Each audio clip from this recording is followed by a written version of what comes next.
It's the greatest mystery in literary history. A divisive question with highly contested answers. Who was the writer behind the pen name William Shakespeare? Welcome to Don't Quill the Messenger.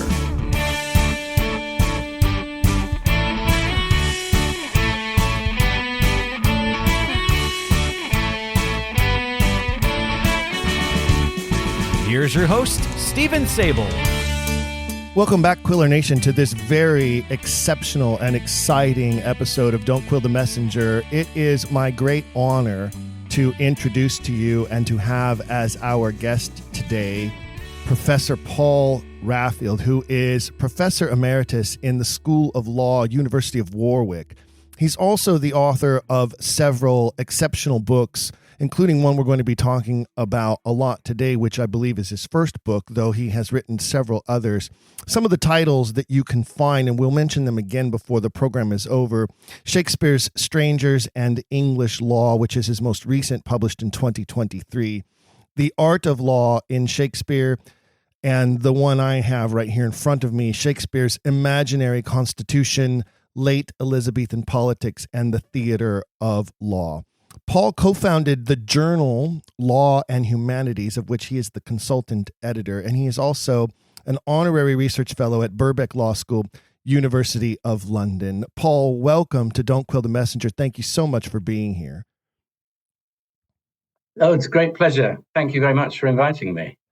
Yes, it's interesting because when those of my listeners who remember the event that we co-hosted with Monumental Shakespeare last year at the Guthrie Theater will remember that in the handout materials that we provided, you were listed multiple times. We reference you and some of your works in our bibliography as stuff that we suggested people to go find and read, because your insights into Shakespeare's connection to the law are just so enthralling.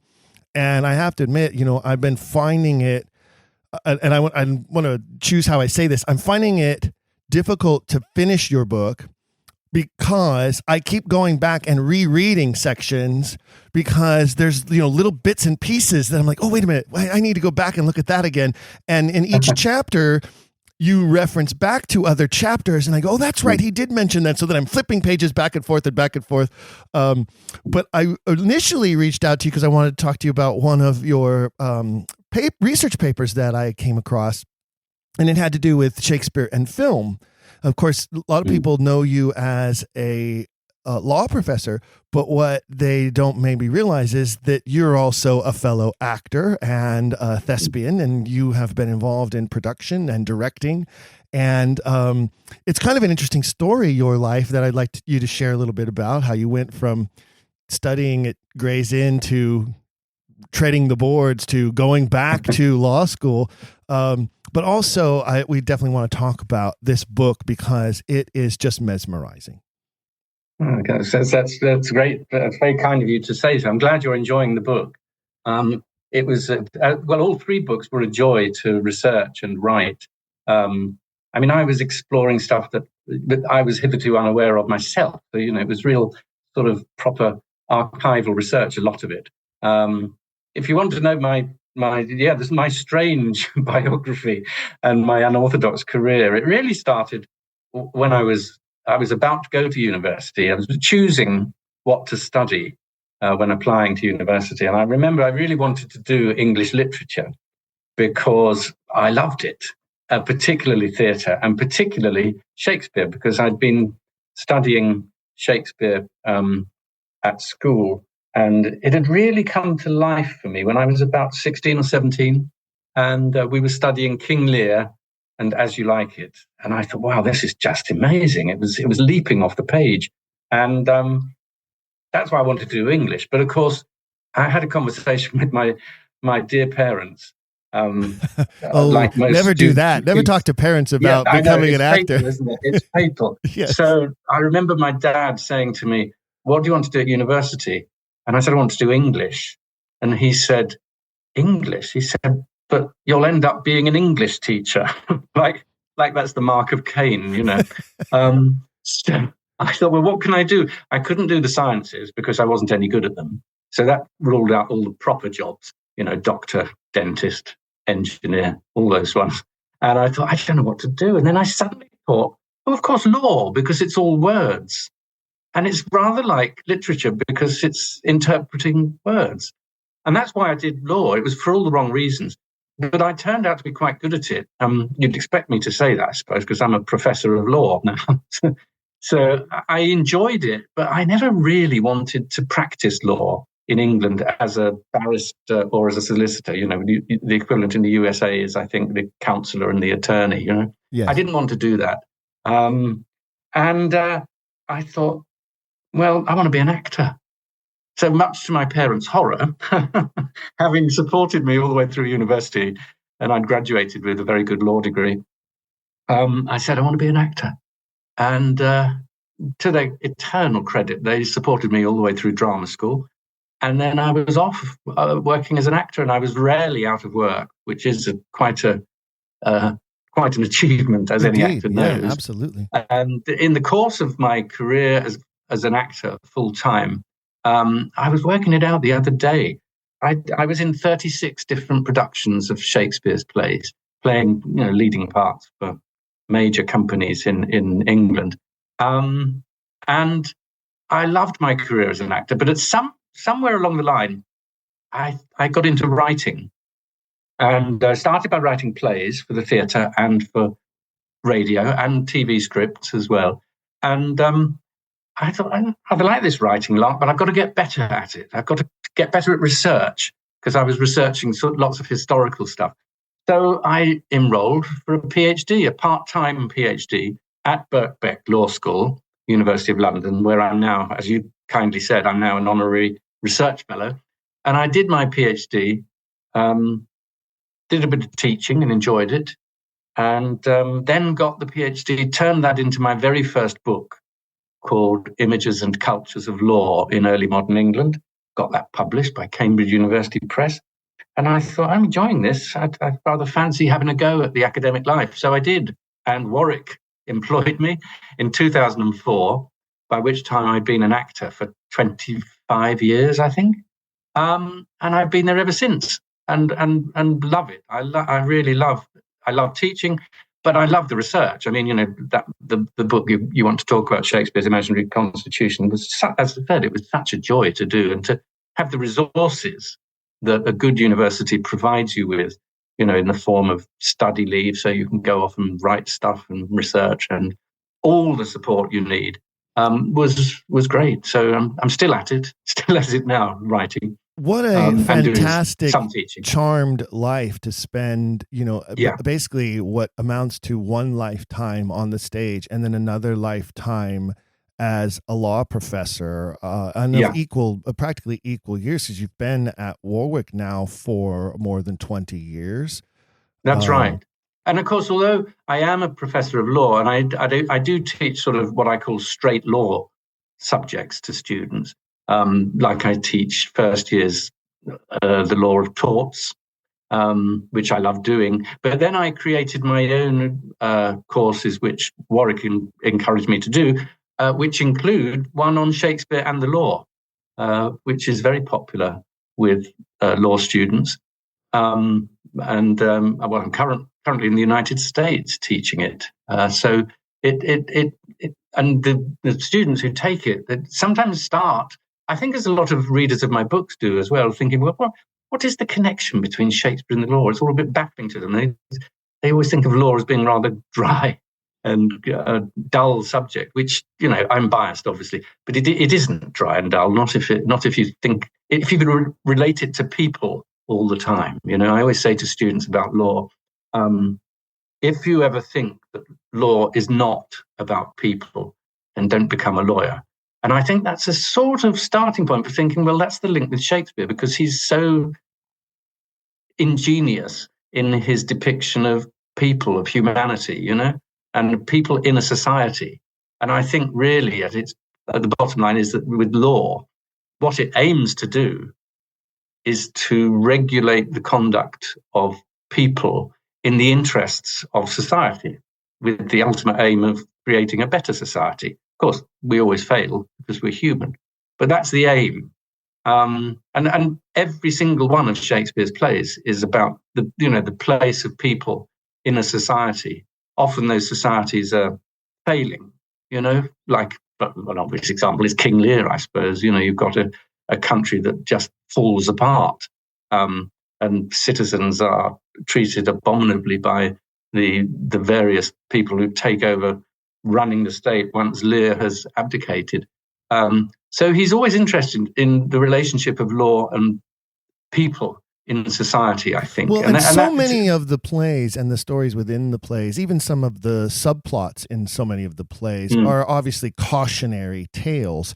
And the way he connects the law to so many of those stories in such a variety of ways, whether it's here's how the law can be used to solve the problem, here's where the law gets in the way, here's where the law exacerbates the problem, and here's where various interpretations of various types of law, whether it's common law or ecclesiastical law, can shift the tide in favor of one character or another, or change the outcome of the plot in an extreme way. And I always found that to be very fascinating about the works. Yeah. And also, I mean, law, often when people think of law in Shakespeare, they think of the big set-piece trial scenes, like, The Merchant of Venice, Act 4, Scene 1, which is the trial of Antonio for breach of contract, which turns into a criminal trial of Shylock for threatening the life of a Venetian citizen. And that's a huge scene, that's very central to it. But often, law is the framework within which he explores ideas. And an example of that, and it's not a play that people think is about law, is one that I wrote about in that book, Shakespeare's Imaginary Constitution, which is A Midsummer Night's Dream.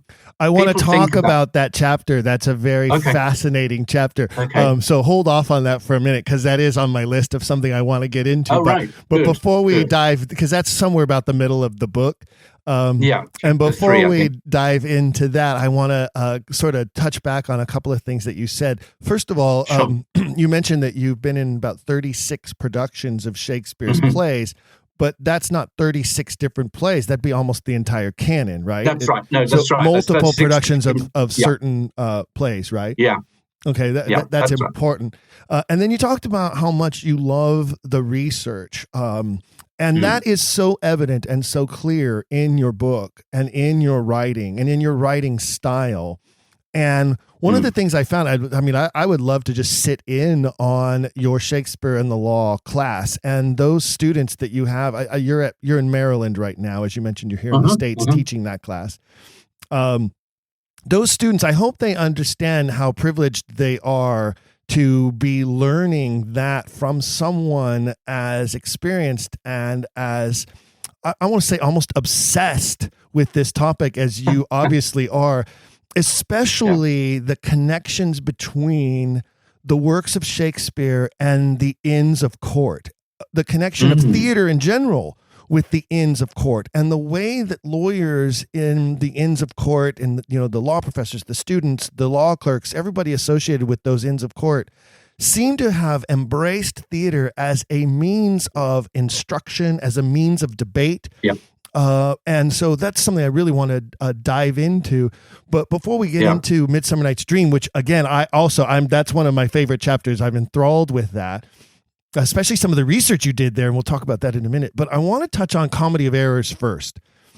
Mainly because also I found it interesting that that's the first Shakespeare play you were ever in. And, that's right. It was. Yes. I was 20. How old was I? 20. I think I was 23 when I did that. Yeah, I was. I was 23. And in me, I fell in love with that play. I mean, I was playing a small part. It was my first ever part in a Shakespeare play. But I loved watching the other actors in rehearsal, watching what they do and how they make that language come to life. And I love the story of the plot of the play is just wonderful because what a genius. I mean, he takes the Menachmi, the Roman play by Plautus, and he by the simple device of doubling the twins, so you've got two sets of twins instead of one set of twins. And by that simple device, it complicates the plot so beautifully in the interests of the comedy, pure farce. But I think that play is often underrated. Critics tend to write it off as a bit of froth. It was written in his early days, sometime in the early 1590s. As we know, it was performed at Gray's Inn during the revels of Christmas 1594. That famous night, the Night of Errors, they called it. The Night of Errors, the famous Night of Errors, when it all went off, in a riot. Yes. I think alcohol had played its part, to be I perfectly honest, wonder. that night. Yeah. And but the wonderful account of that night, it's what the Gesta Graiorum, which wasn't published until nearly 100 years later in 1688. It's a brilliant narrative of. It's so funny, just recording everything that went wrong. Fights breaking out, people going off in a huff, and then they staged their own trial of the people who caused the riot the next day, a sort of mock trial. And they blame the sorcerers for the things that occurred, and they also blame the actors, of course. In Shakespeare's Comedy of Errors, they blame the actors. Actors always get the blame when anything goes wrong. But I think it's a mistake to write that play off as a simple farce. I think it's so brilliantly written. It's got some beautiful poetry in it as well, lyrical poetry as well as the prose. But it also embodies some very serious themes, which I addressed in my most recent book, Shakespeare's Strangers and English Law, which is the treatment of foreigners, and the injunction to welcome the stranger and not to reject them, because that play is all about strangers arriving in Ephesus from Syracuse, Sicily, and being sentenced to death because there's this, funnily enough, apt enough, there's a trade war going on between Syracuse and Ephesus, and they've got these mutual laws that say citizens of either country visiting the other country will be sentenced to death unless they can pay quite a nice fine. Unless they can pay 106% tariff on their goods. exactly that. So I think it does raise really interesting questions about how we do treat the other in our society. And of course, in Comedy of Errors, the problem in that society, which I address in Shakespeare's Imaginary Constitution, is that the whole population is obsessed with money making. It's all about making money. It's all about the motif of the what Shakespeare calls the carcanet, the necklace, the gold necklace, which Antipholus of Ephesus commissions a goldsmith to make for his wife, Adriana, and that's a sort of thread that binds the plot together. The mistaken identity, the two Antipholuses get muddled up, and the goldsmith goes to the wrong Antipholus to ask for money, and you can imagine the sort of comic consequences. Well, and it becomes this wonderful domino effect of, well, this guy, I owe this guy money, now you owe me money, and now because I can't pay this guy, you haven't paid me, so I can't pay this guy. And in the meantime, you've got the courtesan who says, well, but you traded me the ring, and so you owe me the chain, and it becomes, almost like this quadrangle of contractual disputes. And I think that's one of the reasons that's one of the reasons I think is why Comedy of Errors appeals to you as a lawyer, is because there's so much in there about contractual law. Absolutely. And you wouldn't think that Comedy of Errors is a play about the law, but it really is in a lot of ways. Oh, yeah.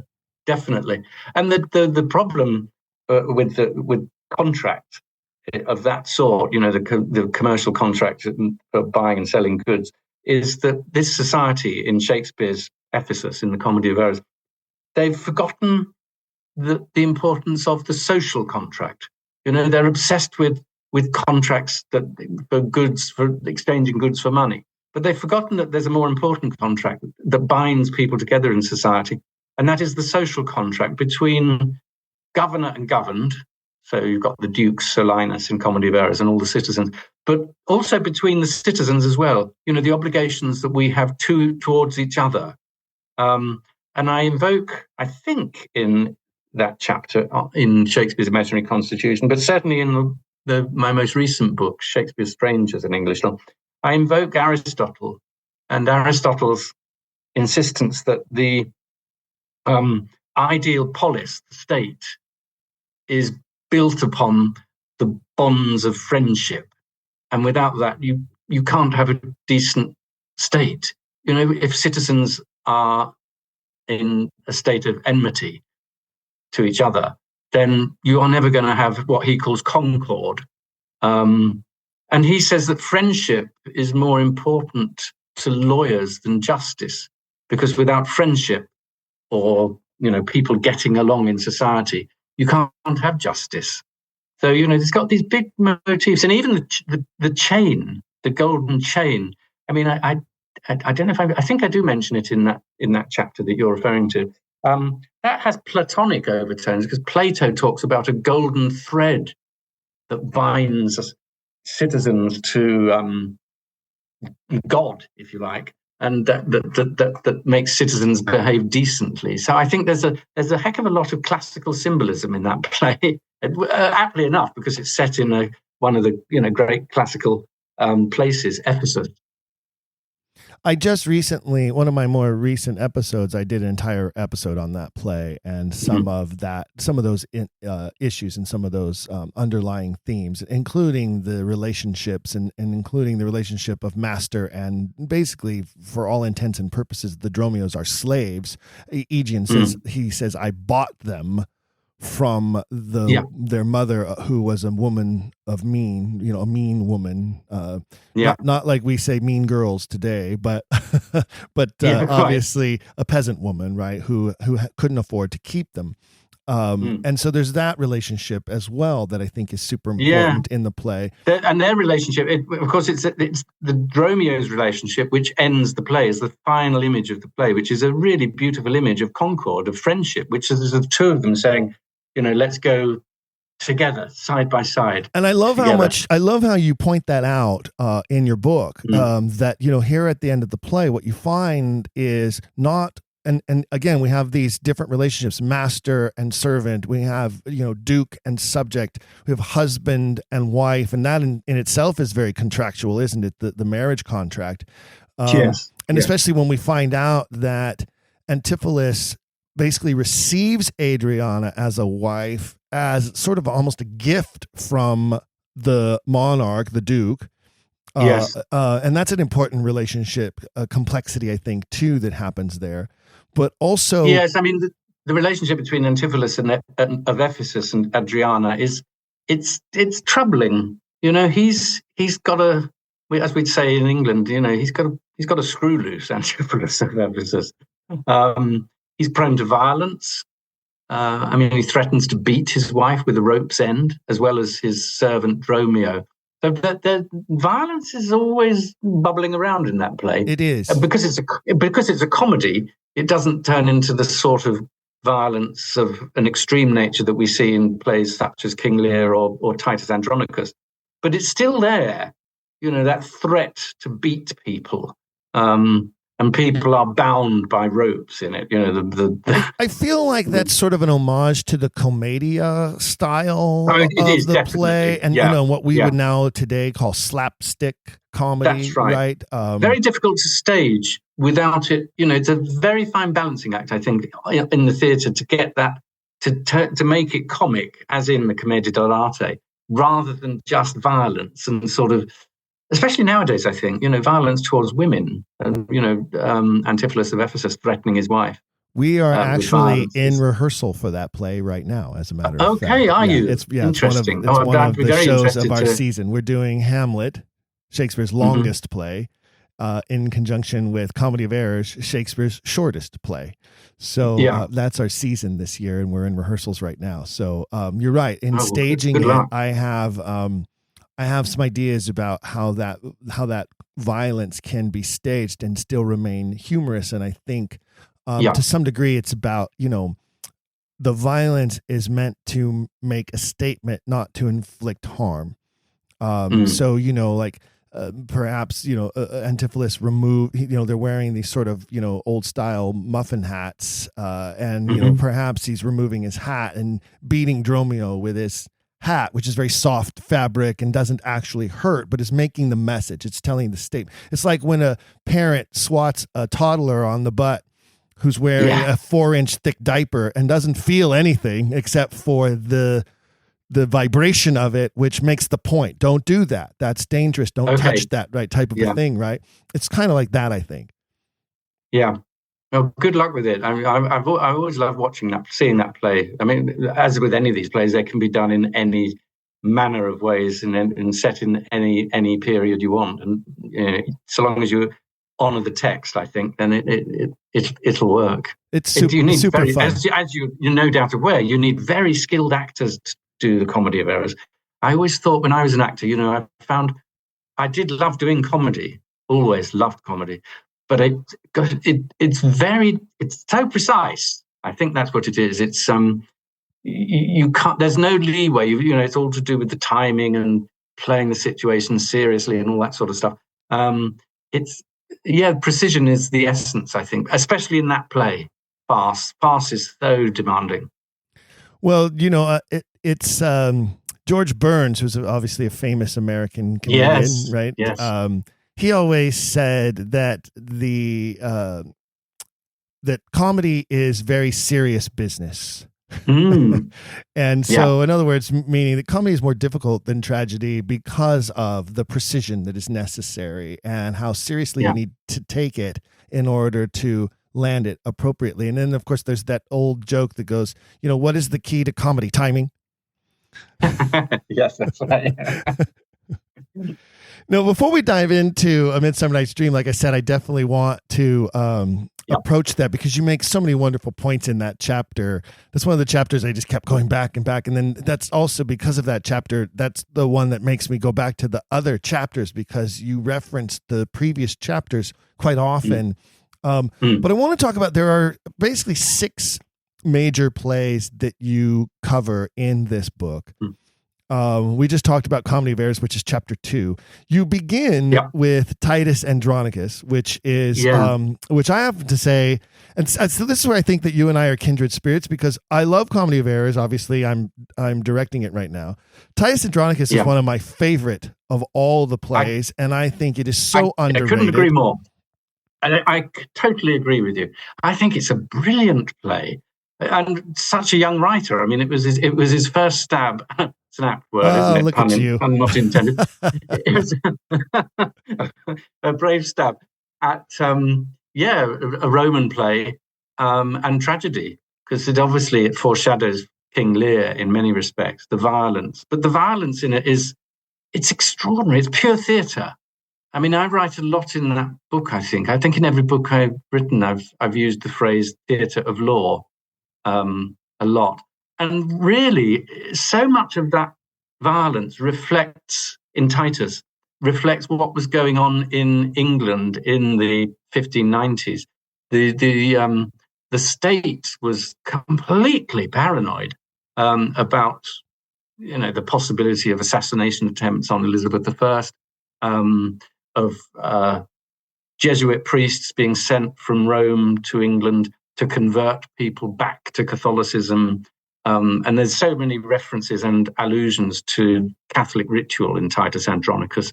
Well, I suppose most notably slitting the throats of the 2 young men and collecting the blood in a chalice. And then the ritual of eating the young men in a pie has connotations, of course, of the Eucharist.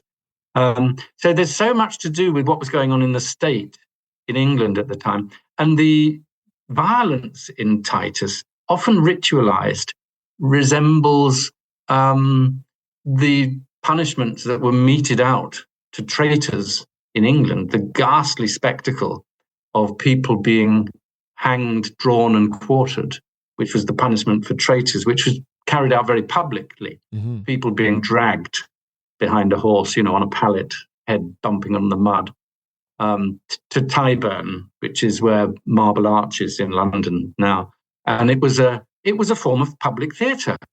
Big stage, the scaffold, and a gallows, and the person, the accused, the criminal, the felon, was hung up, hanged, cut down before he was dead, revived, then eviscerated, his body split open, his bowels cut out, his genitals cut off, burnt in front of him. Amazingly, sometimes people were still alive after this carnage, and then their body was quartered. So the head cut off and the rest of the body cut into 3 pieces. So you've got 4 pieces of the body, and the head displayed on a pike on London Bridge to deter other traitors. And it would get thousands of people coming to these awful executions and cheering it on as though it was a piece of theatre.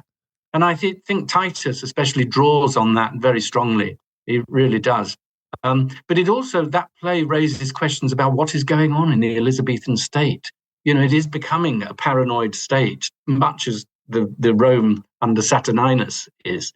And there's that wonderful line that Titus has in that extraordinary scene when, having cut his own hand off, he then somehow fires an arrow into the sky with a bow. You know, fires arrows with messages attached for the gods. And one of his remarks is, as he's doing this, he cites the Latin from Ovid's Metamorphoses, book 1. Terras estria reliquit. Justice has fled the earth, which indeed in Titus Andronicus it has. But of course, it was very daring for him to do that. Astrea, the goddess, was popularly associated with Queen Elizabeth I. So to say that in a play publicly, justice has fled the earth, using the imagery of Astrea, the goddess of justice, was very daring. And it's not the only occasion in his plays when he's taking, I think, a huge risk in publicly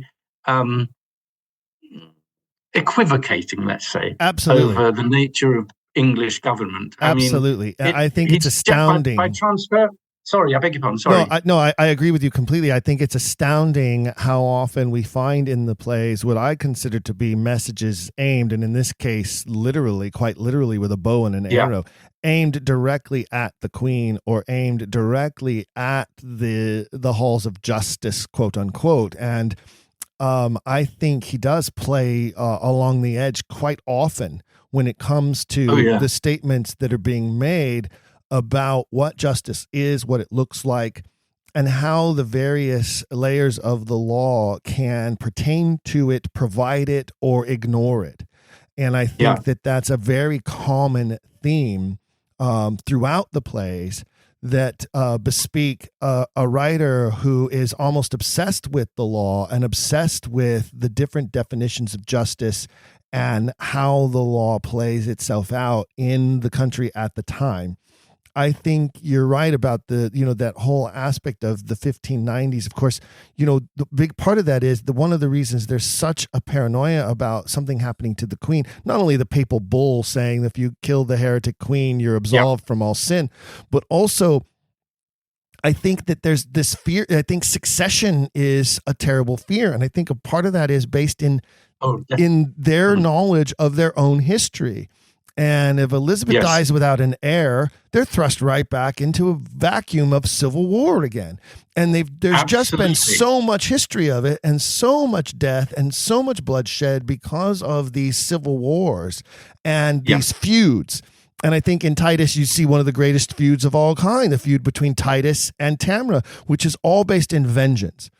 And the other aspect I think of that was very interesting to me about the play, and I'd love to hear your opinion on this, but I believe that what we see in the play when it comes to ancient law is biblical law, where we see a shift from the Old Testament law of eye for an eye, tooth for a tooth, to New Testament law, which becomes turn the other cheek. And you have this sequence of sacrifices of sons that occurs again and again and again and again. Yes. And it's Lucius at the end who says, this will end. There will be no more of this sacrificing of sons. And as you point out, the Eucharistic metaphors are there. That is the final sacrifice. There was one final sacrifice of a son, and that is the sacrifice to end all sacrifices. And one of the reasons I believe that is because you have the messenger who comes in, and ironically, here's the title of our program, Don't Quill the Messenger. You have this messenger who comes in, and Saturninus has him murdered. And as he is like pleading for his life, he invokes the spirit of Saint Stephen, the first Christian martyr, who was obviously, of course, stoned to death for his faith. And I always found that to be like the little symbol there of there's a transition happening here from Old Testament to New Testament, including the names. Titus, who we know, and there's that beautiful arch in the Roman Forum that commemorates Titus's conquering of Judea. Yes. And then you have Lucius, who is the first Christian king. Right. And so I think that's a very interesting point he's trying to make, all set within this Roman play that really is a tremendous homage to the Greek tragedians of old. Oh, yes, definitely. Senecan tragedy. Yeah. It's curious as well. It's interesting. I'm thinking about the links with the classical world and that influence over Shakespeare. That there was a play written by two lawyers in 1561. The lawyers were called Thomas Norton and Thomas Sackville, and the play was Gorboduc, performed at the Inner Temple in 1561, and then in front of the Queen. And again, that was definitely an influence over Titus. And it's the issue of succession, again, that lies at the heart of it. In Gorboduc, which also influenced Shakespeare's writing of King Lear, you've got a king in Gorboduc who divides his kingdom. He abdicates and divides his kingdom between his two sons while he's still alive. And of course, chaos prevails. And succession, you're absolutely right, I think. I think every English person alive at that time in the 1590s was terrified of what on earth was going to happen if this heirless queen dies. And we don't know who the successor is. I mean, we have the benefit of hindsight. We know that James VI of Scotland became James I of England. But that was by no means a certainty in the 1590s. And as you rightly say, I think all of her royal court were looking back to the dynastic struggles between the Yorks and the Lancasters, popularly known as the Wars of the Roses, which, of course, started as a direct result, really, of an heirless king, Richard II, dying. And then who replaced him? Henry IV, who was from the other house, the Lancasters. And then, so, we have some years of what appears to be relative trouble-free governance, and not under Henry IV, because there's rebellions under him, but under Henry V. He's like so many rulers, he deflects attention to his domestic problems by waging wars abroad, successfully in his case. But then as soon as he's gone and Henry VI takes over, he obviously suffered from some form of mental health problem, whatever it was. I mean, nobody really knows, because obviously they didn't have the resources to find out what it was. But he was a hopeless king, and then an endless rivalry again. And so coming to the end of her life, I think you're right. I mean, that's on Shakespeare's mind when he's writing Titus Andronicus, and of course when he wrote Richard II in 1595. That can be seen almost as a sort of, he's setting what's happening in Elizabeth's last decade of her reign. He goes back 200 years, almost to the day, to the last couple of years of Richard II's reign, around about 1399. And there you've got the heirless monarch, like Elizabeth, ruling absolutely, as an absolute ruler, with only a few courtiers, favourites, guiding him, which makes him very unpopular. And that was happening with Elizabeth. She increasingly was sort of constricting the people who advised her. So she had these few people around her, which caused huge resentment most notably, of course, from the Earl of Essex, Robert Devereux, who, of course, waged the Essex Rebellion, on the eve of which, as everybody knows, I think, his supporters commissioned a performance of Richard II at the Globe Theatre, including the deposition scene, which was, that was, again, an incredibly, you might say, reckless thing to do. And, of course, it was intended that staging Richard II would get all the citizens of London on the side of Essex, and they'd rise up in revolt against Elizabeth's advisors, which, of course, wasn't the case at all. It just does show the limits of theatre in terms of political influence. Well, throughout that history, it was always, from my mind, and you could go back and there are so many different instances where people tried to outsmart the Cecils and failed miserably. Yeah, as you would. Yeah, I mean, they were. My goodness, they were wonderfully clever and devious. Greatest chess master ever, right? I mean, it's just incredible how many different earls of the land suffered when they crossed William and then later Robert Cecil.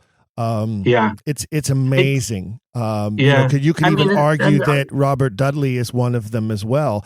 And connecting that back to your discussion about the play Gorboduc, if memory serves me, there was an aspect of that play that was almost blatantly in support of Dudley to be the Queen's husband as a means of settling this concern, this fear of succession. And of course, keeping I think was it the King of Sweden who was making overtures towards her at that time? King, with the wonderful name King Eric of Sweden. Yeah. And of course, Gorboduc in 1561, it was actually performed at the Inner Temple by the lawyers and the law students.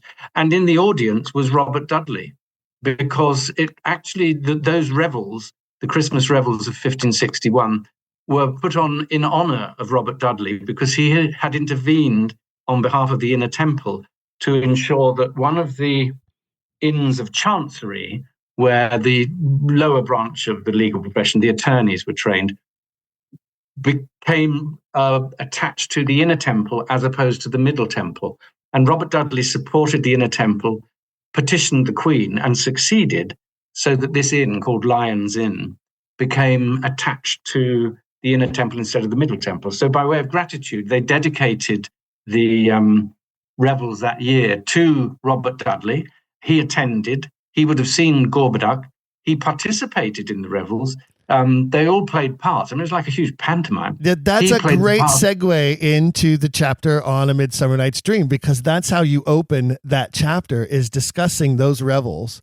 And one of the things that I found fascinating is the accounts. And this is where your research is so fabulous, Paul. I have to. I hope I don't embarrass you with how much praise I'm showering upon you. But you do. But thank you. Your research is so incredible, and I'm learning things that I think are so important to this narrative.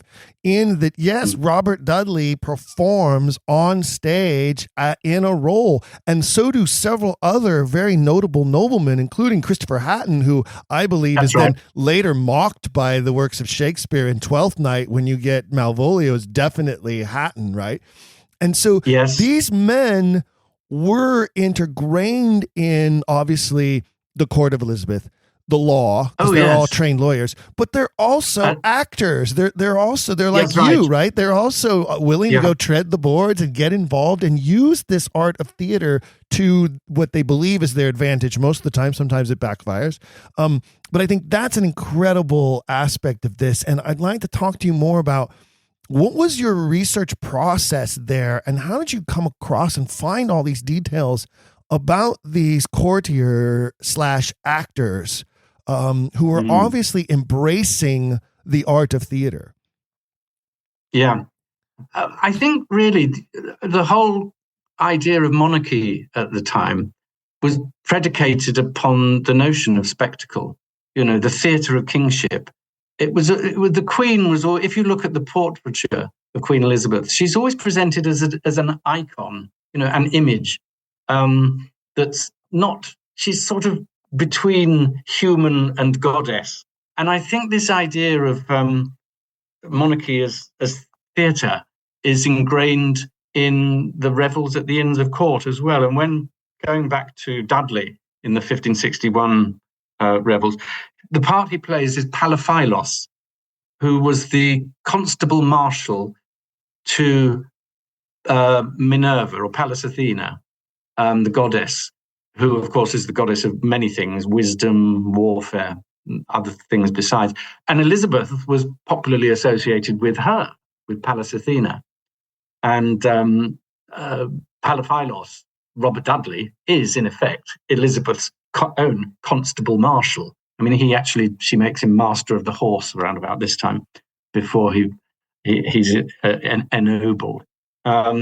So you asked me how I got into all this. Well, that really started way, way back in my PhD research, which really was about the way that the Inns of Court, or much of it was about, how the four Inns of Court in London, Gray's Inn, Lincoln's Inn, Inner Temple and Middle Temple, how they used theatre as a means of depicting the perfect or the imperfect state.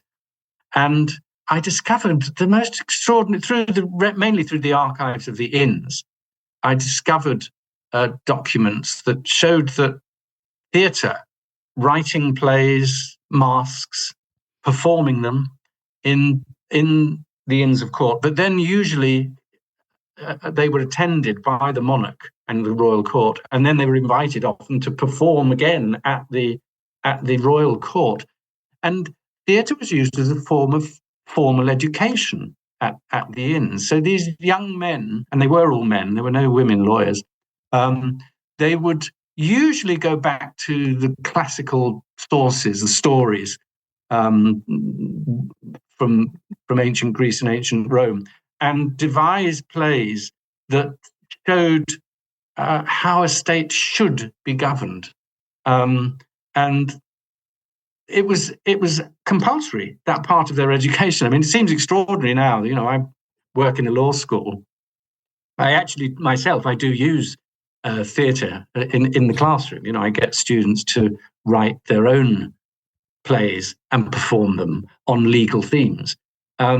But it struck me as extraordinary because certainly when I was being educated in a law school and when I was doing my law degree, it was all very, very sort of, in lectures, you listened to these very stoic and controlled. Yeah, that's right. Yes, and non-emotional. Absolutely non-emotional, which is always, and again, this does relate to the performance of plays at the inns. It's always struck me as odd. You use that word, that law was, considered lacking emotion. And that, again, strikes me as odd because of what I said earlier, that law is about people. It doesn't work just on the intellect. It works on the emotions. People are swayed, a jury is swayed by what people say and how they say it, and the story of what has happened. In a trial, every single trial is a story. And you have to argue that every closing argument is a performance before a very select audience, right? Here in our country, it's there's that audience of 12, and they matter more than anything. That's right. In some cases, it maybe is just a judge. In other cases, you may have a triumvirate of judges, right?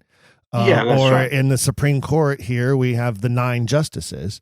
But ultimately, you are trying to, just not unlike an actor making an argument upon the stage, you are trying to elicit a specific response from your audience with every word you speak. Absolutely, definitely. And so I think because they were these students at the Inns of Court, and it was a long period of training. You attended, and in one of the 4 Inns of Court, it usually took 8 years to qualify as a barrister. In that time, you were called an inner barrister because you weren't allowed to practice outside the bar of your inn. The bar was an actual bar at which you stood when you were called to the bar. And once you'd qualified, you then became an utter barrister or outer barrister, meaning you could then practice outside in the courts of law. But I think because their education was so of such a theatrical nature, the theatre drama was part of the legal curriculum. I don't think these people saw any distinction whatsoever between theatre and law. I think they thought they were one and the same thing. And so much of the text from the classical period, whether it's, the ancient Greeks or, and obviously all of these men are absolutely fluent in Latin and probably some of them very fluent in Greek. But so many of those ancient texts include dramatic writings and the dramatic writings of especially the Greek masters. When we look at, Aeschylus and Euripides, for instance, and the list goes on and on and on. I think what you see is a very similar style is what Shakespeare takes and incorporates into his style and works, which is, as we've been discussing, societal laws, societal rules, as it were, if you're going to talk about, like the ancient Greeks and whatnot, being played out in these dramatic scenarios, right? Yeah, and the great Greek and Roman philosophers so often write in a dramatic style, i.e. you've got dialogue. So the great, really terrific works of ancient philosophy, like for example, Plato's The Laws and Plato's Republic, are all written not as a sort of academic treatise, but they're written in dialogue. So you have characters talking to each other. Yes, they're talking about philosophy, but it comes to life because they're engaging with each other, they're arguing, they're disagreeing. So you in a way, it'd be interesting to see how it worked. But you could actually perform a version of Plato's The Republic on stage. I'm not sure how it would go down, but it'd be worthwhile doing as an exercise because it is written in that dramatic form. I agree. I think that's actually a very stunning idea. I wonder if anyone has ever done that. And it certainly would play very well at some place like, say, the Inns of Court, right? It would play very well in front of a group of politicians or a group of lawyers, particularly. But isn't that what a lot of the plays we're talking about? Isn't that how they first were seen? I mean, we have so many accounts of some of these plays having been first performed for an audience of lawyers, for an audience of students of the law, or the Elizabethan court or the Jacobean court. Like Whitehall obviously was Hampton Court and Whitehall were two of like the most famous stages in the world, truly, at that time. Oh yeah. I mean, the Shakespeare's plays, they were given a license to perform them. You had to get a license. You couldn't just put on a play. Every single play had to be approved by the Lord Chamberlain and his deputy, the Master of the Revels. So you had to get they were effectively the state censors. And Shakespeare's company that became the King's Men, they started off as the Lord Chamberlain's Men. Then when James came to the throne, they became the King's Men. They had to get every play approved, get the license to perform it at the Globe. And then, having performed at the Globe, the reason that they were given the license, and this is made explicit from documents at the time, it wasn't for the benefit of the public so that they could enjoy watching a play. It was for the benefit of the royal court, because it was considered that performing first at the Globe was a prelude. It was like, the royal court considered it as like a rehearsal process, performing it at the Globe. And when it had been performed at the Globe and they got it all together, then they performed it in front of the Queen or in front of the King. There's a very, very close link between monarch and theatre at that time. Very close. Well, pageantry was everywhere and was everything, including, and I've always been a firm believer that the cycle of theater begins in religion. And I think that's true when you look at the ancient Greeks. The first plays are about deities and gods, and then they move into their plays about royalty and the nobility. And then eventually you get plays that are more about the common person. Usually it's the merchant class, then the real common person. Then slaves and servants end up getting roles in some of the plays. Then you have the Dark Ages, and it starts all over again, because after the Dark Ages, you end up with these plays that are based on biblical stories, right? and you have these cycles plays, and then you get the passion play, and then you get the plays about the monarchs and the nobility, and then eventually you get the plays about the merchant class, and then you get the servants and the, it's just this circle that's been happening, I think, since the dawn of theater, since Thespis first walked out on the stage and said, "I am the god Dionysus," right? And it begins there, and it's always been connected forever, I believe. Yeah, definitely, absolutely. And of course, the performance of drama by lawyers served a very important function of instilling in them an understanding, bearing in mind that they were all going to end up, or some of them, most of them, were going to end up speaking in court on one side or another. It instilled in them this idea of the conflict, the agon, of drama is reflected in the agon of the trial, where you have opposite stories being told, and which version do you believe? Even in the Elizabethan period, although in the criminal trial in the Elizabethan period there wasn't a defence counsel, there was which sounds alarming, I know, but there was only a prosecuting counsel. But there was the other side of the story told because the defendant himself acted as his own defence counsel. Mm-hmm. So you've always got that sort of conflict. Whose narrative do you believe? Whose side are you on in this? There's a sort of it's great that conflict, the agon between two rival stories, is great for making the participants and the audience alike think, "Gosh, I'm not sure about this. Whose side am I on?" And Shakespeare is so good at that. It's never clear cut. It's I was teaching yesterday here in Maryland, and they're doing at the moment. They're studying The Merchant of Venice, and it's so easy in that play, as in so many plays, to make sort of instant judgments on the characters. The most common one is Shylock's a villain, and that's so maddening because he so clearly isn't a villain. If anything, he's persecuted. He's a flawed individual like the rest of us. But that's what Shakespeare is so genius at. In a way, even that his contemporary Christopher Marlowe wasn't, is embodying this sort of humanity in all its flaws in these characters. There's good and there's bad in them, like all of them. There are some extreme ones, obviously, the Iagos and the Richard IIIs of this world. But most of the characters are so complex, and they embody all that, the conflict that is within us all, I suppose. Yeah, I absolutely agree with that. I would think that, in the characters you just mentioned, I think Richard is probably the one that is the least emotionally developed as far as quote unquote villains go. And he tells us that part of his villainy, I suppose the most human aspect of him is he tells us that part of his villainy is based in how he has been treated through his life because of his deformities. Yes, that's and right. I think that's a very human thing, right? If you treat me like a monster, I am going to eventually become a monster, is part of the point I think that is being made there. Iago, and he's the nearest of... Iago, I think, though, truly believes he has been wronged. Oh, yes. Iago is actually, I think, sort of a pathological character. Oh, definitely. I was going to say he's a sociopath. He is, indeed. And he believes that what he is doing is justified and that he deserves the outcome.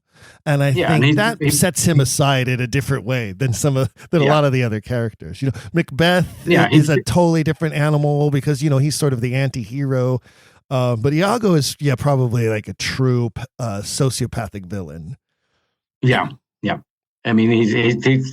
thinks he's been wrongly passed over for promotion, and he resents, in as he expresses with the most awful racist remarks, he resents that this black man has succeeded where Iago really hasn't. He's sort of, yes, it's difficult to find a way into Iago, I think. With Richard III, I think he's much more, in a way, he's the nearest Shakespeare comes to depicting the character of vice in the morality plays. I absolutely, it is definitely an allegory, bad, isn't and it? he loves being bad, and he tells the audience. I mean, so many of his lines, even when he's talking to other characters, Richard, he's really talking to the audience. He's saying to them, "Look at me, I'm so terrible." yes. Isn't this fun? Yeah. This is what I enjoy doing. Yeah. But back to Shylock, I think you're right. I think one of the points of the play, I believe, is that Shakespeare is telling us we're all sinners. Yes. We all have flaws. We all have issues. Yeah. I mean, Antonio is not a redeeming character. Oh, not in the slightest. He's the title character, right? The merchant of Venice is Antonio. Exactly, he's the merchant. But he's not a very redeeming character. No, he's not. I mean, Bassanio's not very redeeming. I think Portia's probably the only redeeming character. Well, it's very interesting. In my most recent book, Shakespeare's Strangers and English Law, it's the first time I've written a whole chapter on the Merchant of Venice, and I've avoided it up to now because so many people who are interested in Shakespeare and the law write about that play, The Merchant. I thought, I'll give it a rest, and then I thought, no, I've got to face it head on, but I've got to find a different way of looking at it than just concentrating on the trial scene. And so I looked at it from the point of view that, well, every single character in this play is a stranger in one way or another. That they represent the other. Shylock is the most obvious example of that, the Jew, because he's not a citizen of Venice. He's a permanent outsider. He's the embodiment, if you like, of the wandering Jew. He's the most obvious one. But then when you mentioned Antonio, I think that's really interesting. You're right. I don't think he has really many redemptive qualities. He's got a bit of a Christ complex, I think. He describes himself at one stage as the sort of the sacrificial lamb. And almost you feel in the trial scene, he almost wants Shylock to carry out this awful act on him, so he can die a martyr. But I think he's a stranger because he does not conform to the heterosexual norms of Shakespeare's Venice. It's expected that men marry women. He's the only one who doesn't.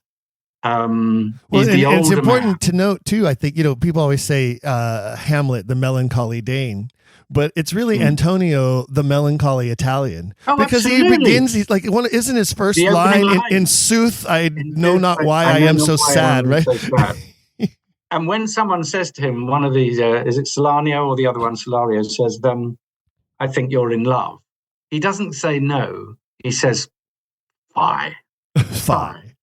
He sort of deflects it. Yeah. I mean, I firmly believe he's in love with Bassanio, but it's not reciprocated because Bassanio is, he's pure, he's straight, he's purely heterosexual. But I think obviously there is has a thing for the ladies. But that makes Antonio an outsider. Bassanio's an outsider because he's this prodigal aristocrat in this insanely commercial environment.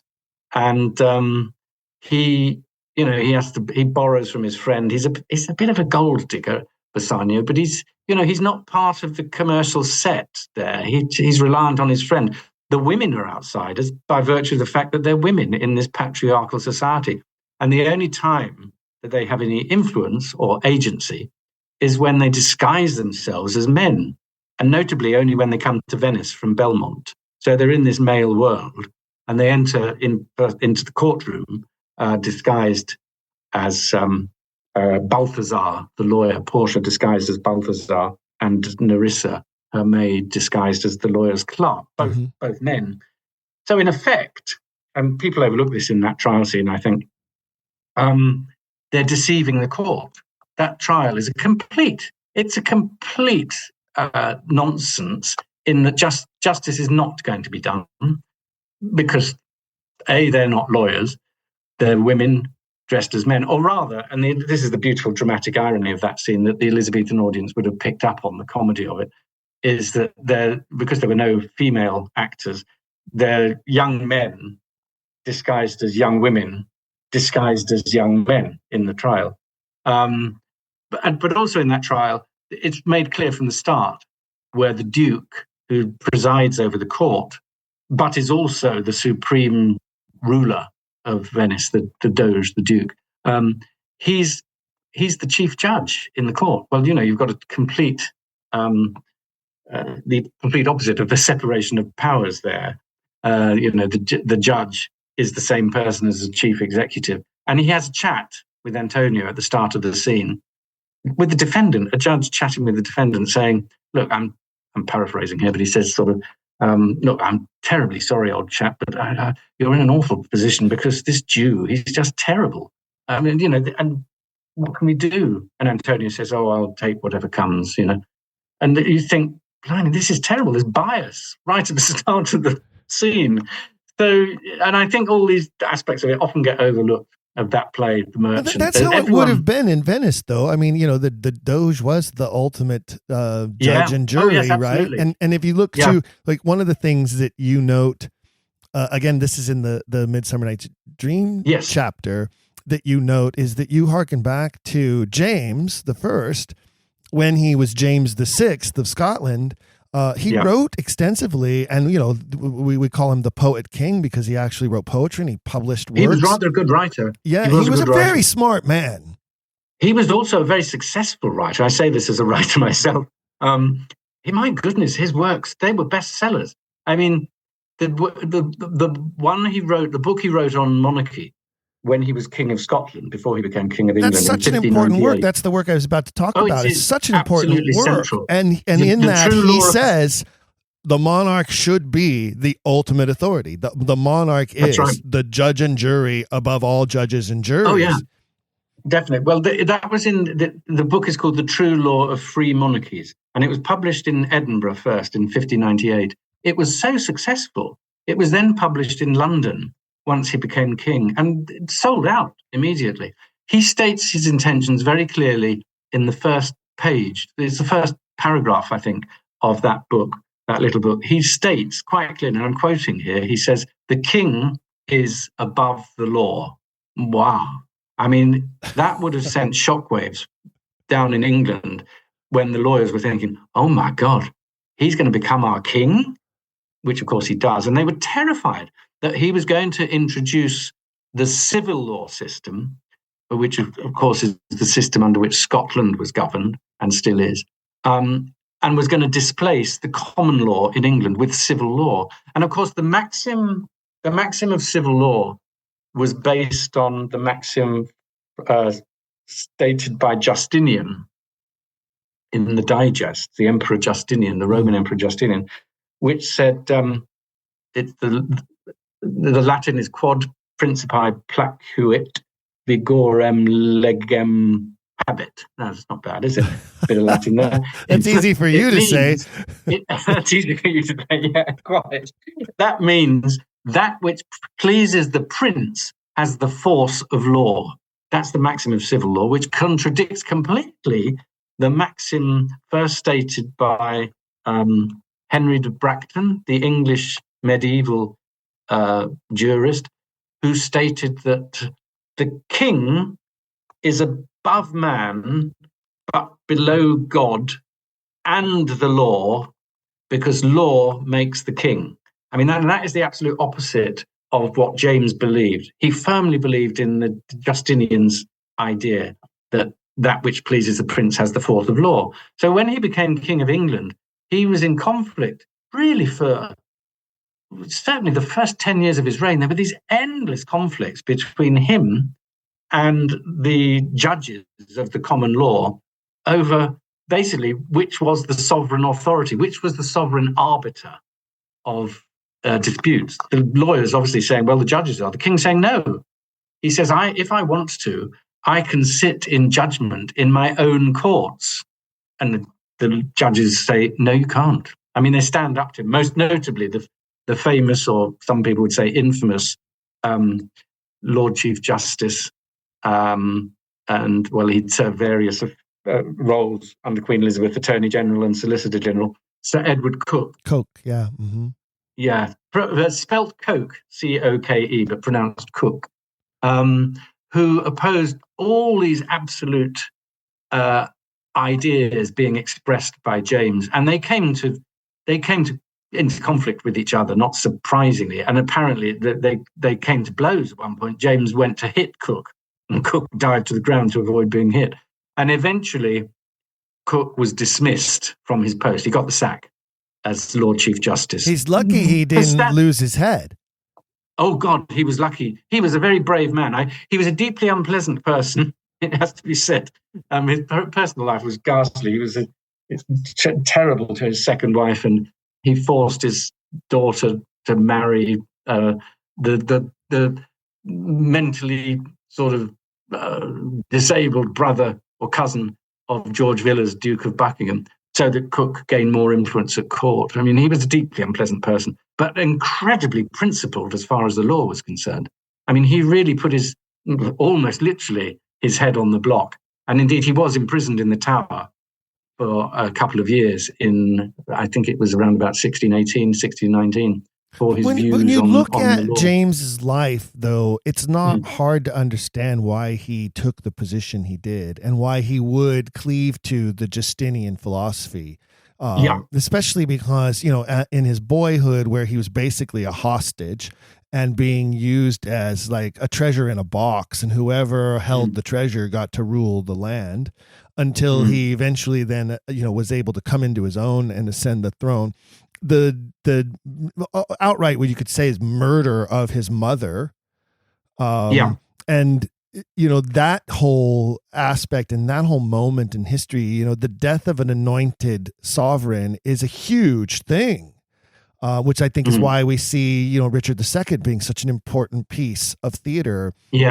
As well, right? It amazes me. It's very interesting that, but with Richard II, I thought it's amazing that it ever got a license to be performed, because it's so obviously a critique, a none too veiled critique of Elizabethan government and the right to rule absolutely, because God has ordained that you shall be king. And it in the published version of the play, the first time it was published without the big deposition scene. The deposition scene is added later. Yeah, that's true. That's very because important. The idea of a king abdicating, handing over the crown, actually saying to Bolingbroke, "Here, cousin, seize the crown," and Bolingbroke takes the crown. I mean, God, that was almost treasonous, really, if the link is made with Elizabeth. So when it was first published, that scene was cut completely. That didn't exist. It was only in, I think, 1608, I think, in the 5th quarto edition, that scene was restored, by which time, of course, Elizabeth had been dead for 5 years. So it was very, very contentious stuff. But coming back to James and Shakespeare, I think Shakespeare was fascinated at what was going to happen, and remains so throughout his writing career. There are so many parallels with what was going on. I mean, an obvious example is Macbeth, written in 1606, just after the failed gunpowder plot to kill the king and the government. And there's so many lines in Macbeth that relate to that.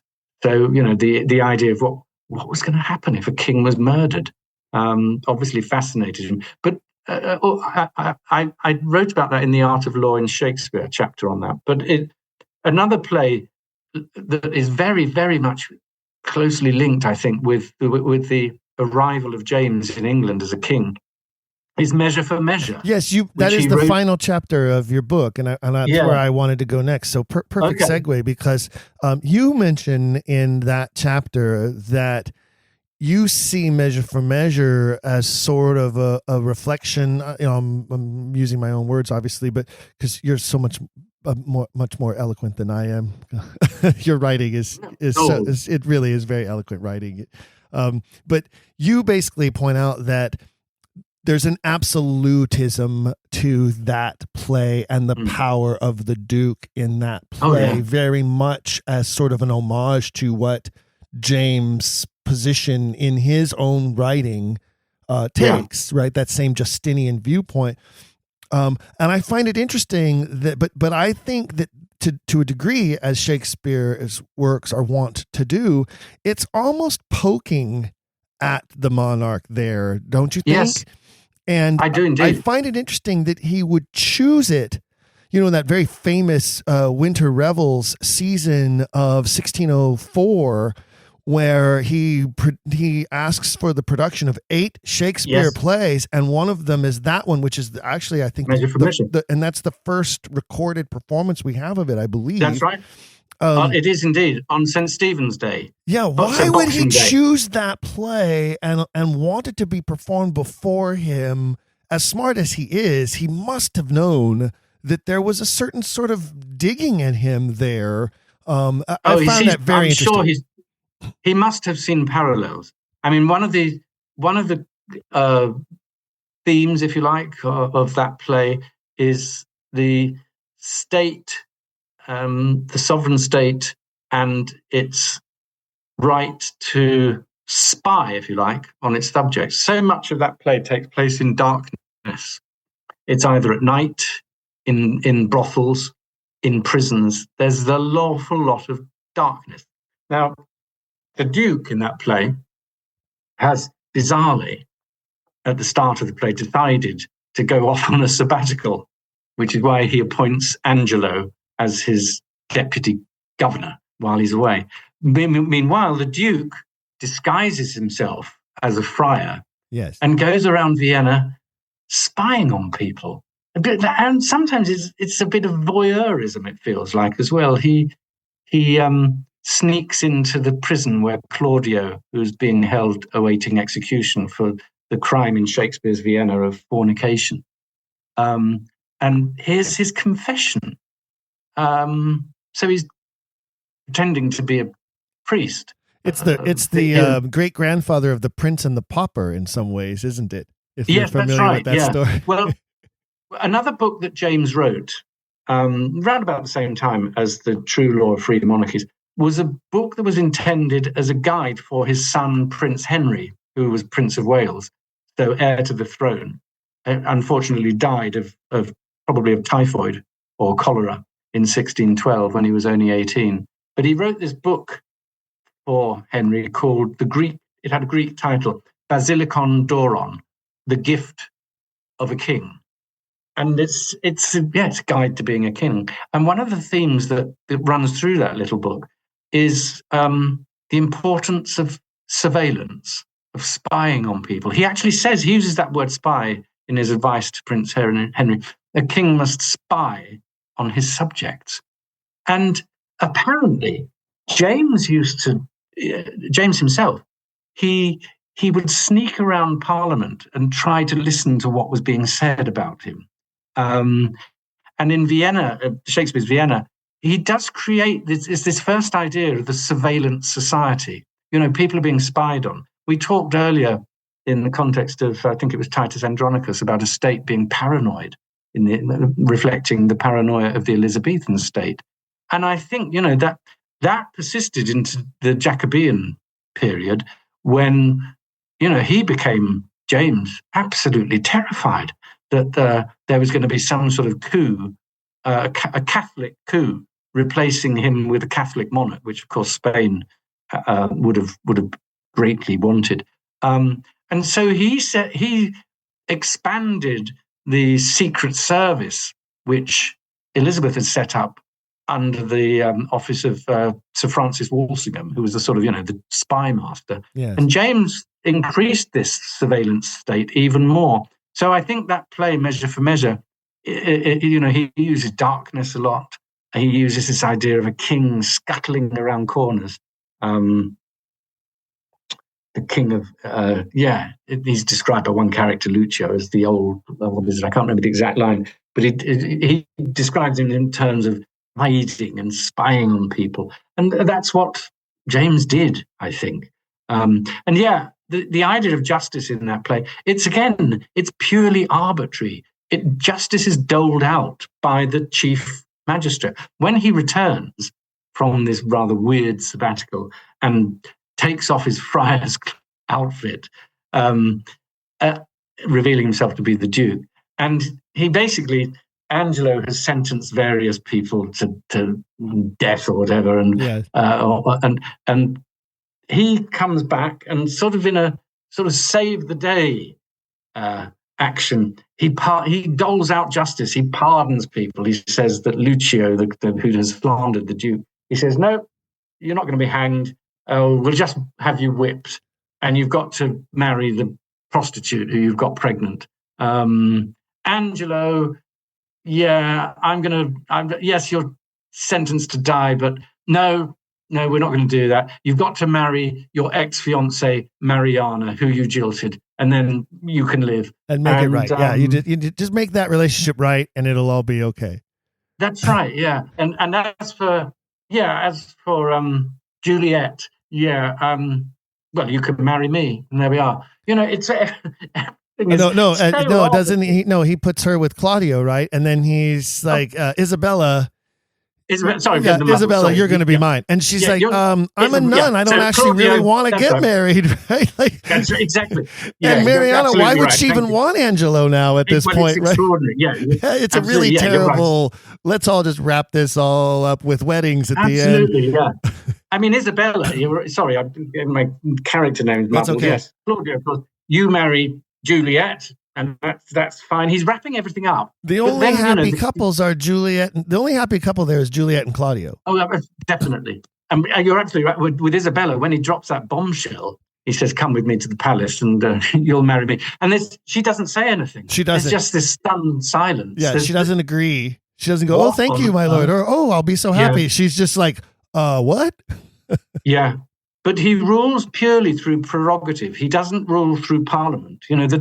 We don't hear anything about the only allusion to Parliament is there's this statute that hasn't been enforced for.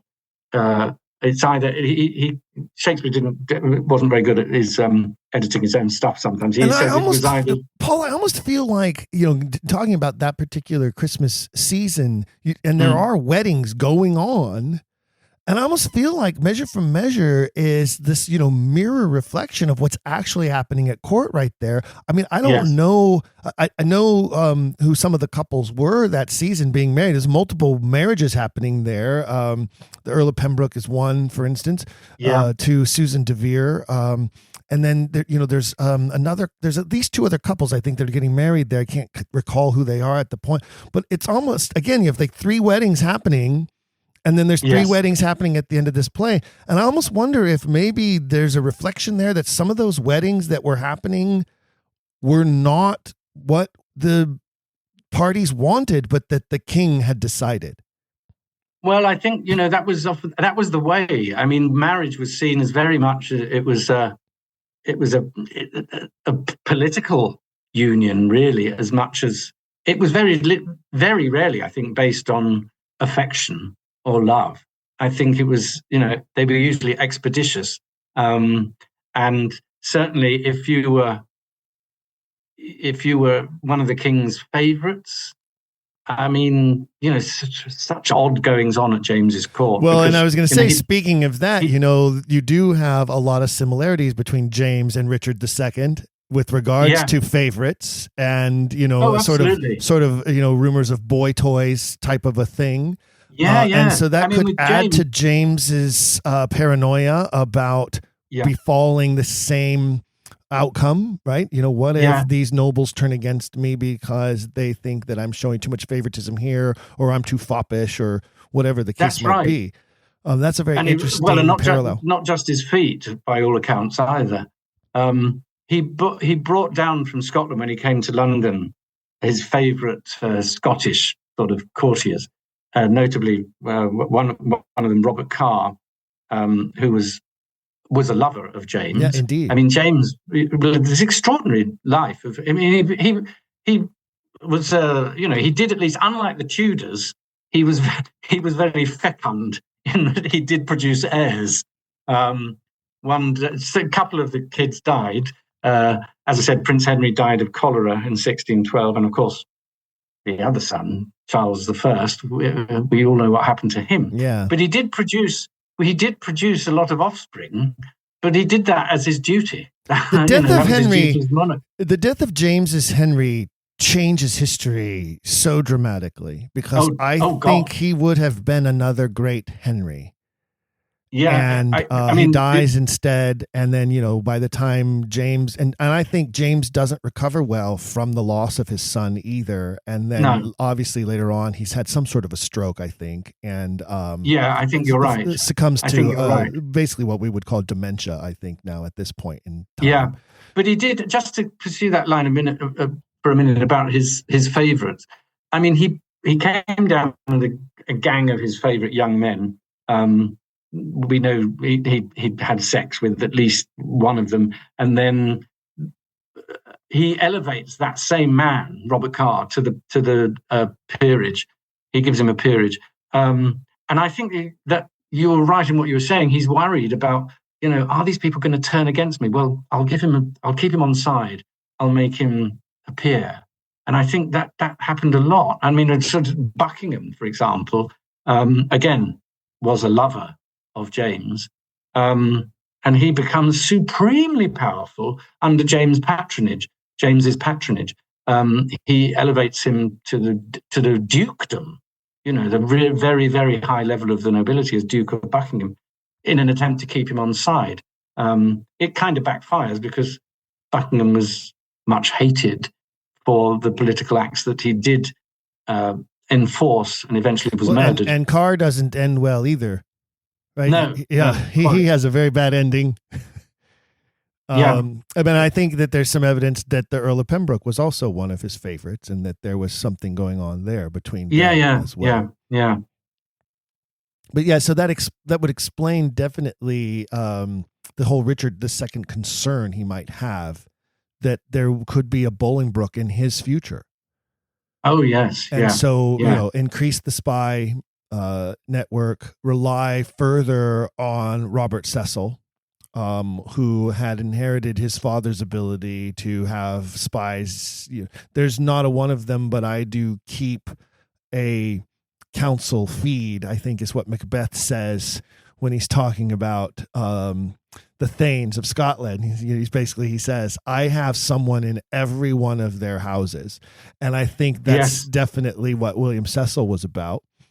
I've always believed that William Cecil was behind the death of Robert Dudley's wife, because he knew it would stain him forever and destroy his chances of elevating. Yes, it's very, very possible, if not likely. Yeah, I think he had her assassinated because he knew the blame would fall on Dudley, and then that was the end of that. And for all intents and purposes, that really ended Dudley in a lot of ways. That whole spy thing is very real. And, our author touches on that multiple times, including in Hamlet, where he has the obvious William Cecil character who has spies, Polonius, and who does a lot of his own personal spying. He and Claudius together, in fact, right? And so that leads me back to something that we touched on that I want your opinion on. You talked about the famous Richard II performance, and we know that those actors were called in and questioned, perhaps even indeed by Walsingham himself, right? Was Walsingham still alive at that time? Yeah, I think he's still alive at that time. Yes, I think so. Yes, he was. Yes, but I think the actors were totally surprised, I think, to receive this commission to perform this play, because it hadn't been performed. It was written in 1595, and it had been performed only a few times. It wasn't a very popular play. It's become very popular, and I suppose the Essex Rebellion had something to do with that. But they received this commission, and they said at the time, this is documented, that, oh my goodness, why did they want to do this play? We haven't done it for ages. You can imagine as an actor, oh my God, can I remember the lines? And they performed it once in the afternoon of February the 7th, 1601, on the eve of the rebellion. And you're right. They were all called. They were dragged up to answer. Why do you think, especially with this brand new deposition scene being added into that performance, which obviously had to have been contributed by the writer on purpose, why do you think they're all called in, but the author is excused? Why do they never call Shakespeare before them to say, what the hell are you doing? Why did you write this? And who the hell do you think you are? Yeah. I always think Shakespeare was protected by his patronage, from various noblemen, like, to whom he was linked, who had close associations with the royal court, and also, of course, his close association with the Lord Chamberlain. The company was called the Lord Chamberlain's Men, and I always feel, because he was taking such high risks politically, that unless he had some sort of protection at the highest level, then he wouldn't have got away with it. So I suspect that was what lay behind. They decided to give the actors a rap over the knuckles and say that, you really shouldn't have put on that play. Would that also answer then how it would be? Because, we talked about Gorboduc, and we talked about some of the other revels and some of the other performances that played at the Inns of Court. Do we have any, and in your research, have you found any evidence that there were other playwrights such as Marlowe or even Johnson, Fletcher, Monday, Lilly, any of those who had plays performed at the Inns of Court? Or is that unique to the works of Shakespeare and the members of the Inns of Court who were lawyers who wrote plays? There were some writers. Thomas Middleton definitely contributed to the masks. Ben Jonson did as well, because he was known for his masks. In fact, he contributes masks. He contributes some of them to that same Christmas revel season, and there's evidence he was present. That's right at the time, which leads to my next question: if Johnson is present and all he has done is contributed masks, but yet 8 of Shakespeare's plays are being presented, but ironically, the king refers to him as Shagsbird. Yes, that's right. Yeah, Shagsberd. Yes, Shakespeare. But why isn't Shakespeare present? Why isn't the author of these 8 plays that the king has commissioned to be performed? Why isn't he there, but Johnson is? Do you think? Well, we don't know that really, because the inns, the records of the inns, are notorious for omitting really important events that we now consider really important events. They don't always record the author of the play. We know that, obviously, famously, we've talked about it. The Comedy of Errors, because of there's a narrative account of those revels and the Comedy of Errors in the Gesta Graiorum. But for example, with Twelfth Night, which was performed at the Middle Temple in February 1602, all we hear about that is from the diary of John Manningham, who writes in his diary just casually offhand, went to see a play at Middle Temple last night. It was called Twelfth Night, something like that. Doesn't write down the name of the writer. But then when you go to the records of the inns, which I have at Middle Temple, because I wanted to find out about that, no record of it. Performance which we would now consider significant of Twelfth Night, Shakespeare's Twelfth Night at the Middle Temple on 2nd, 3rd February 1602, which we now think, God, that's extraordinary. I go to Middle Temple a lot. I've sat and had dinner there, and I look at the great screen. It's got this most beautiful, the original screen, when the Middle Temple Hall was built in. Yes, I've been there. 15. Yeah, it's lovely, isn't it? It's beautiful. I think it was completed in 1572, I think. In fact, I'm scheduled to pop by there when I'm in London in about 2 weeks from now. Well, actually, by the time this program airs, this program will I will probably have already been to London by the time this program is being listened to by my listeners. Yeah. But I'm scheduled to pop by there because we are looking at planning a Shakespeare and the Law event to be held there in 2026. And it's a great venue. I've attended a conference there. It wasn't on Shakespeare. It was on the Middle Temple and drama. I think it was something like that. And I remember contributing. It's a beautiful, beautiful place. I did a paper on Sir John Davis, who was a lawyer and a very successful poet as well. Once again, showing that incredible indivisible link between law and poetry. He was a hugely successful poet, as well as he became Lord Chief Justice, but he was only Lord Chief Justice for less than a day when he had a stroke and died. But he was a Middle Templar. And when I sat in that hall at Middle Temple and gazed at that screen, And I've often wondered to myself, Shakespeare's company, the King's Men, or the Lord Chamberlain's Men as it was then, they'd have walked through those two entrances of that screen. It's such an incredible event to me. And yet it's not recorded in the records of the inn. In my latest book, Shakespeare's Strangers in English Law, I do a chapter on Troilus and Cressida in that. And I'm almost certain from the documents that I've seen and the fact that it is such a large cast of players, 24 parts, nearly all men. The only significant female parts are Cressida and Helen of Troy. Yes. So 24 parts, which all would have been played by young men, and loads of extras as well. I'm pretty sure there are various allusions in the play. I'm pretty sure that play was first done at the Middle Temple as a sort of tryout, performed by the law students and lawyers. And yet in the Middle Temple records that I've pored over, no reference whatsoever. Is that because it was so common that there were, dramatic performances going on so often that it wasn't worth noting? Absolutely. So are there other records of other performances that are present, but suddenly like the Shakespeare plays are not present? They very rarely name the play or the author. Okay. They just say in the records of the revels, they say, a comedy was performed this evening. Sure. You think, well, tell us what the comedy is. Please. Why didn't somebody you're all lawyers. You're supposed to be more thorough than that. That's right. But that's why I suspect Shakespeare was heavily involved. But Shakespeare had a lot of links with the Middle Temple.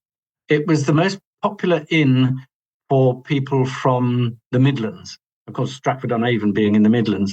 And he had friends and relatives who were members of the Middle Temple. And we do have records of those people. He refers to his cousin. You have to treat that word cousin very carefully in Shakespeare's day because it was often used to mean not a blood relative, but just a close friend. But he refers to, the documents of the Middle Temple refer to Shakespeare's cousin, Robert Greene, who was a member of the inn and became one of its governing body, a bencher of the inn. And I suspect that Shakespeare would have that would again make it the most likely venue for Troilus and Cressida to be performed because Shakespeare had links with the Middle Temple. I think that he would have come down to, when he was in London, he would have, we know that he did get lodgings in the city of London. There's a very good book about that by Charles Nichols called The Lodger. He lived in a little street called Silver Street, just lodging while he was working at the Globe. But I think as a young man, he would have come to the Middle Temple and stayed with his friends in their chambers and picked up an awful lot of the law that he well, because that's a great point, because that leads to my next big question, like the big giant question I have for you now, as a professor of law and as a man who knows the theater as well as you do and who has written these multiple books. And this one here has 6 different Shakespeare plays. I suppose 7 if you count Henry IV parts 1 and 2, because you reference both of those in here.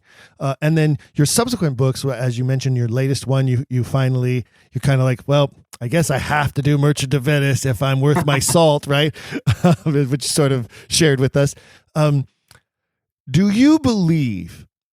And I have to admit that I do believe, and so that's why I want to ask you, do you believe this author is a lawyer, a trained lawyer? Is it possible for him to have written all of this stuff and know so many intricacies of the law and be so well versed and to have shaped, as you say here, basically shaping the constitution of a land through these works? Do you believe he's one of you? No. I categorically not. One of the things that the Inns of Court have always been very good at since their creation the first one, the Temple, we know, started taking law students at the end of the 14th century, towards the end of the 14th century. And of course, Chaucer writes about the Temple as a place for lawyers in the Canterbury Tales. But no, one of the things that the inns are very, very good at is keeping exact records of every single member of the inn. And of course, you can't qualify as a lawyer unless you join one of the 4 Inns of Court. Shakespeare's name doesn't occur anywhere, really doesn't. But, one of the points that is often overlooked about the Elizabethan period, Elizabethans were tremendously litigious. They sort of self-taught themselves about law, and they were always going to law over contractual disputes, usually property and contractual disputes. And Shakespeare was no exception to that. And he was in and out of court all the time for various things. I mean, there's various sort of probably apocryphal things. In fact, things. that's a lot of the records we do have of him. And in fact, those are some of the only records we have of him are legal proceedings. Yeah. I mean, there is actually one of the few examples of his signature is on a document where he testified over, it was an action, I've just mentioned he stayed in lodgings in Silver Street, and the person who owned the lodgings, who was a French Huguenot emigre, it was a document concerning a promise to marry his daughter from a man, and Shakespeare testified that he had witnessed the promise, and we've got his name on a legal document that he signed himself. Very rare example of that. But no, he wasn't which a lawyer. Spelling did he use in that signature? Because I know he tended to change the spelling of his name. I've got a feeling, I can't say this absolutely certain now, I can look it up. I've got a feeling he omitted the final A. So it was Shakespeare, E-R-E, without the A after the E, I think. That's the most common one, I think. Yeah. Isn't it? P-E-R? But he developed such a good knowledge of law from his friends in the Middle Temple who were lawyers. I mean, I think he was, when he was in London, and we know there was a period in his life when he was very rarely going back to Stratford. In a way, you think, God, what was going on in his marriage? He was in London. He stayed in London for most of the time. I mean, getting to Stratford from London then, well, it's not that easy now, but by train. But then by horse, it was probably 10 days, something like that. So it was difficult to do it. And if in bad weather, it was even longer than that. So I think he stayed in London a lot. And I think he would have stayed with these legal friends. And I've got the feeling that when he was writing a play where there's great technical knowledge of the law required, he would have gone to his friends and said, have I got this right? I mean, a very notable example of that is in the play, which I wrote about in The Art of Law in Shakespeare, Love's Labour's Lost, when there's a very, very long scene about a mortgage made by the King of France. And mortgages are a very technical aspect of English property law. And there's how he and it works. The scene works as a piece of drama, but how he does it when it's such a dry subject, I don't know. But it's very precise and exact in its technical exposition of what a legally binding mortgage involves. So he would have got sought advice on that, no doubt, from lawyers. And so you do believe there may have been times when he was sitting in with a group of others, or a couple, one or two, or maybe even three friends, and collaborating to some degree on some topics or some issues at some point. Oh yeah, definitely. And of course, he was writing. He knew as well. Another reason why there's so much law in his plays, I think, is that he knew the audiences, which were pretty diverse at the Globe. But they would definitely had a high proportion of lawyers in the audience. There's so many records of that. Thomas Dekker, for example, another playwright of the period and commentator of the period, wrote that the Globe Theatre is always full, chock-a-block with lawyers and men from the Temple, because the Temple, Middle Temple and Inner Temple, well, if you stand there today, if you did then, you could see the Globe Theatre on the other side of the river. Middle Temple's just on the north bank of the Thames. That's such a beautiful facility. In between Westminster and the City of London.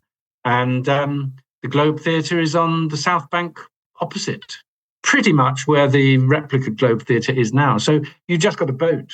You wouldn't have gone by bridge, because there was only one bridge then, which was London Bridge, which is further downstream. So the boats were like taxis. Today there's a bridge like really right there, isn't it? It's pretty. Oh yeah, there is. Right yeah, there. There is.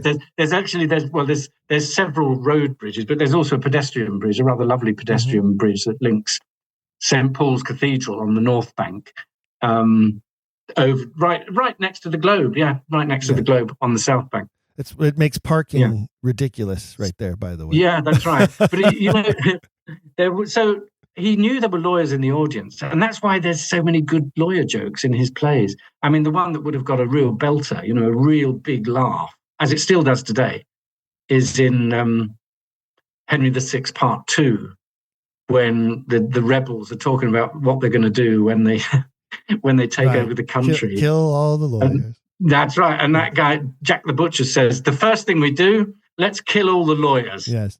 Well, when he wrote that line, he knew that was going to bring the house down because half the audience were lawyers.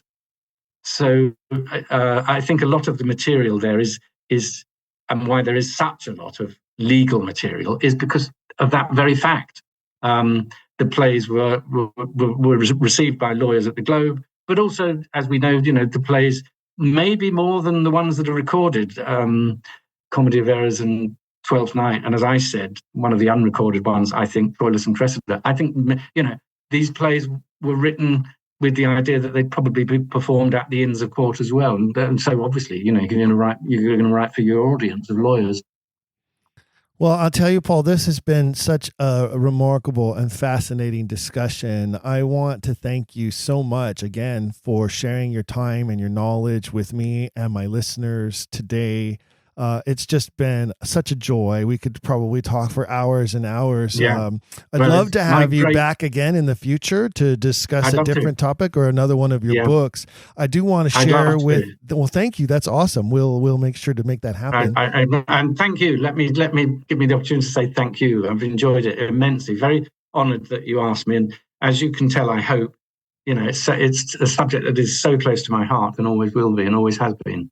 It's fabulous. I want to remind the listeners, the book we've been discussing today is Shakespeare's Imaginary Constitution, and that is Paul's first book, but there are others that you can find that are out there as well. The Shakespeare's Imaginary Constitution was the one that was most easy to find, and it was the one that Paul recommended to me that I get first for this discussion. But also his latest book is Shakespeare's Strangers and English Law. That's published in 2023, so very recently. And then there's also The Art of Law in Shakespeare that you can find. That was 2017.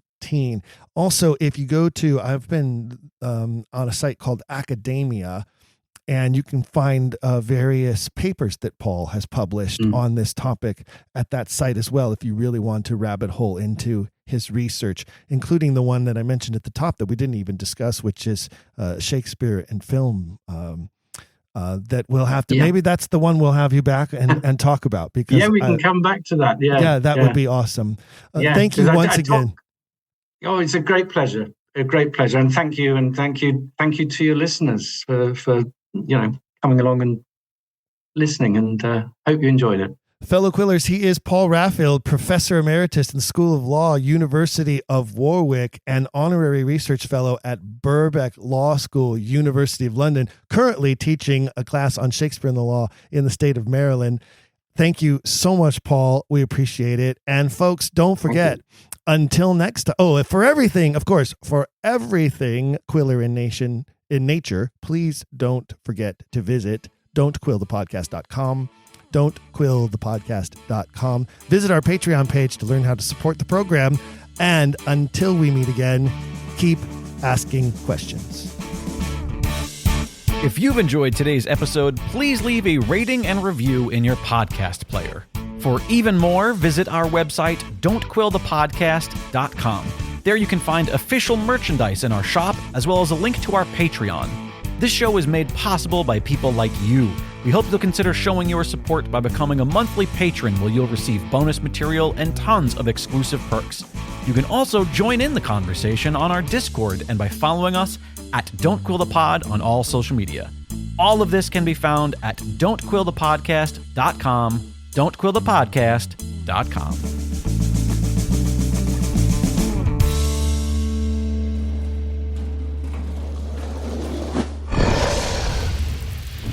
Dragon Wagon.